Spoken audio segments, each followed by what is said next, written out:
All right, so the second derivative. So we may be able to use the second derivative to help us find relative extrema, not just inflection points, which is nice.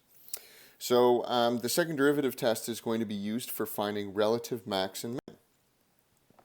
So let f be a function such that f prime of c is equal to 0. So we've already figured out where the first derivative is equal to 0, and the second derivative exists on this interval containing c.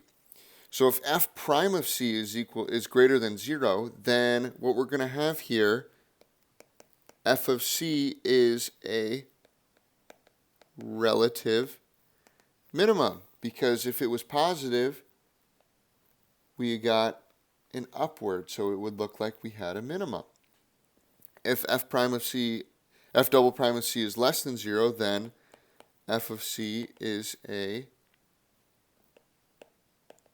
relative max. And really it should be c, because f of c is the y value.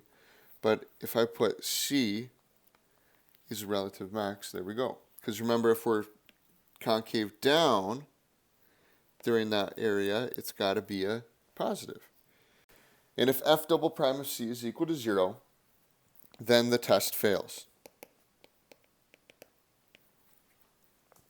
That is, it could have a relative maximum, could have a relative minimum, or neither.